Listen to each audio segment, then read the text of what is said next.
Dari apa yang diklaim oleh pihak yang meneliti soal nasab, ya, yaitu yang bernama Imaduddin, itu dia tidak memasukkan unsur DNA. Nggak ada, dia cuma 2 buku tadi, Sejarahul Mubarakah sama 1 buku saya lupa. Bukan tentang DNA. Bukan tentang DNA, nggak ada. DNA nggak dibahas di situ. DNA ini kemudian masuk baru sisipan, susupan, dan sisipan. Di tengah perjalanan isu nasab, dia tiba-tiba masuk dari orang-orang lain. Ya, disitulah poinnya. Nanti kita akan bahas. Ini bisa tiba-tiba beralih ke soal DNA. Apa ini ada apa? Karena Imaduddin tidak membahas DNA sama sekali, nggak ada. Nah, kalau soal DNA, pertanyaan pentingnya, memang secara klaim dari pihak ilmu pengetahuan, DNA ini bisa melacak asal usul dari manusia. Tetapi juga ada penelitian ini, saya barusan baca ini ya. Ini nih, isinya begini nih. Bahwa dalam penelitian diketahui bahwa manusia memiliki kesamaan DNA dengan spesies lain seperti orangutan, simpanse, gorila, bonobo. Ini sama nih, setidaknya lebih dari 90% DNA loh. Jadi kalau patokannya DNA, berarti kita ini sama keturunan monyet dong, gorila, simpanse. Nggak bisa, beda. Kalau berpedoman pada DNA ya.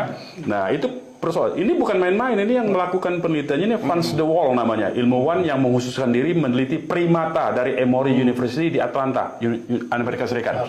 Jadi berbahaya saya kira ini kalau kita berpegangan pada DNA, karena yang kedua persoalannya ya, yang kedua, siapa peneliti atau hasil sampel DNA dari zaman Nabi Ibrahim atau Rasulullah SAW?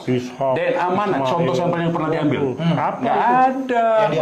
Yang diambil tuh manusia zaman sekarang, diambilnya, dikumpulkan, yang hidup zaman sekarang nih, sejak ilmu DNA ditemukan, diteliti, ya. Kemudian dikelompokkan, oh ini sama nih. Yang di atasnya itu iya. Yang di atas, tapi kan di atasnya tidak ada sampel DNA. Tidak ada sampel DNA. Ini 95%, 90-50% ini sama dengan simpanse gorila. Karena sampel simpanse yang sekarang diambil, sampel manusia sekarang diambil. Dicocokkan 95% samanya. Tapi kalau penelitiannya tentang keturunan kita, asal muasalnya, manusia yang di atas generasi kita dulu itu, yang ribuan tahun di atas kita tuh, sampelnya dari mana? Bagaimana cara itu pertanyaan penting loh secara ilmiah. Cara ngambil DNA itu bagaimana sehingga bisa dikelompokkan seolah dari keturunannya dari manusia yang ini, dari keturunan. Nggak bisa. Kalau ada pernyataan dari si peneliti itu terkait dengan ada kromosom Y yang katanya bisa sampai mendeteksi DNA sampai dengan ke Nabi Adam. Setahu saya itu hanya penelitian sebuah perusahaan, dan perusahaannya itu perusahaan yang berada di Amerika.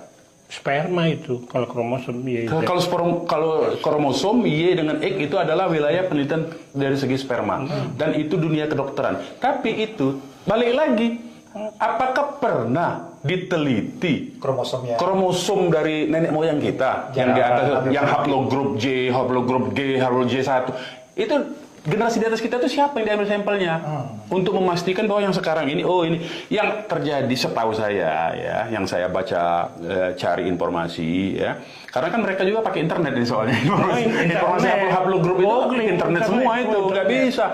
Setahu saya kalau dari internet ternyata yang diambil itu sampel manusia sekarang, kemudian dikelompokkan, ada misalnya 1000 dari 300 orang sama. Oh ternyata 300 orang ini ininya hidupnya di Timur Tengah. Makanya oh ini grupnya ini. Oh ini hidupnya di Asia Tengah. Oh ini 200 orang dari Asia Tengah. Begitu. Kemudian dia oh ini sama. Nah, ada yang tercecer di Indonesia. Oh ternyata dia sama di Asia Tengah atau di Timur Tengah. Baru dikelompokkan. Jadi bukan pada sampel primer seperti yang dikatakan secara metodologi, sampel primer dari manusia di atas kita.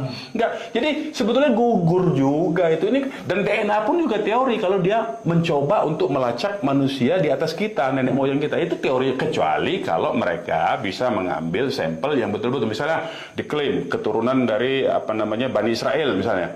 Ya harus diambil yang Bani Israel, yaitu Nabi Yakub, Nabi Daud, Nabi Sulaiman, harus diambil semua. Dan satu kan yang Kan sekarang ini fitnah-fitnahnya itu bahwa ada ternyata lebih banyak sampelnya sama dengan bangsa Israel. Yahudi. Ya jelas lah, orang Yahudi itu kan anaknya Nabi Yakub, anaknya Nabi Ishak, Nabi Yakub anaknya Nabi Ishak. Nabi Ishak itu kan saudaraan sama Nabi Ismail.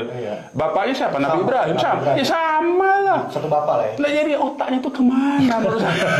Jadi tidak lebih ini propaganda menurut saya akhirnya. Apa dibalik itu semua Bang? Yang menjadi pertanyaan adalah apa dibalik itu? Karena seperti yang dinyatakan oleh si peneliti ini Bang ya, di dalam podcast dia mengatakan bahwa dasar atau latar belakang dia meneliti itu adalah dengan mencari di Google 2 orang, Habib Rizik Syihab dan Habib Bahar. Hanya 2 itu aja yang motif yang menjadi penelitian. Dasar penelitian dia. Apa Bang sebenarnya Abang lihat di balik ini semua? Kalau saya, ini ada sponsor dari State Intelligence. Saya nggak nyebut lembaga ya.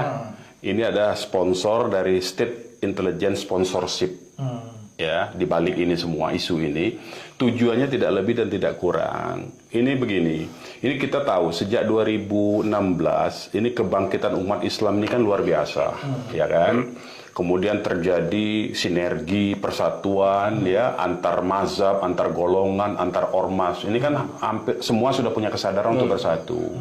Nah, ternyata kemudian dengan ini dia mengkhawatirkan status quo, pihak yang berada di status quo yang diuntungkan oleh status quo sekarang.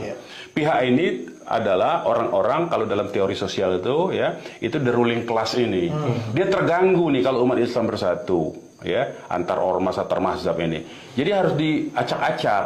Nah, problemnya adalah, ya, kalau saya perhatikan motivasinya ini, mereka melihat kalangan ulama. Jadi saya tidak nyebut satu saja, kalangan ulama. Baik dari kalangan habaib, ulama dari kalangan habaib, maupun dari kalangan yang dikenal oleh masyarakat sebagai kiai-kiai kampung, kiai-kiai ulama-ulama pribumi, kalau mereka nyebutnya kan begitu. Ini terjadi persatuan. Nah, mereka nggak mau ini terjadi persatuan. Dengan adanya menonjol-nonjolkan isu-isu pribumi segala macam, ini kan ada aspek-aspek yang disebut dengan secara ideologi ultranasionalisme atau cenderung kepada chauvinisme sebetulnya. Ini kan Hitler sebetulnya chauvinisme itu, membanggakan kepribumiannya, keasliannya. Padahal kita ini semua sebetulnya makhluk alien sebetulnya. Kita ini kan makhluk keturunan Nabi Adam, yang Nabi Adam itu diturunkan kepada dari surga ke bumi. Ini kan karena dihukum. Ini ribut soal begini ini kan sebetulnya dia buang-buang waktu aja nih orang-orang. Tapi balik lagi karena dia khawatir dengan kebersatuan antara ulama, bahkan PBNU juga ya sudah merespon isu ini bahwa tidak benar ini semua ya, merusak persatuan. Jadi dia curiga dari analisis intelijen ini menyatakan persatuan umat Islam ini dibangkitkan oleh kalangan habaib dan kalangan ulama. Sehingga ini harus dipecah belah. Nah, pakai pecah belahnya itu pakai apa? Ya pakai isu ini yang bisa efektif. Karena isu-isu lain sudah pernah dicoba, gagal terus kan. Pakai kriminalisasi, gagal. Karena walaupun dihukum, di penjara, tetap umat mencintai ternyata. Tetap diikuti. Nah, pakai isu ini diharapkan, yang para muhibbin ini diharapkan tidak lagi percaya, tidak lagi mengikuti. Inilah dipakai. Itulah teori analisis intelijennya. Saya tidak sebut teori karena teori harus dibatalkan oleh teori juga atau ilmiah. Tapi ini analisis intelijennya begitu ini. Nah, aspek-aspek ini. Nah, inilah yang perlu kita respon ya berdasarkan analisis kontra intelijennya ini, karena ini ada satu gerakan intelijen di balik isu ini ya yang disponsori oleh pihak-pihak status quo, saya sebut begitu ya. Nah, inilah kemudian ini akan menimbulkan apa yang mereka propaganda ini sebetulnya ada aspek hukumnya, ada konsekuensi hukumnya. Mereka jangan merasa tenang-tenang, ini ada konsekuensi hukumnya. Nah, konsekuensi hukumnya beliau ini yang bisa menganalisis gitu. Kembali Bang.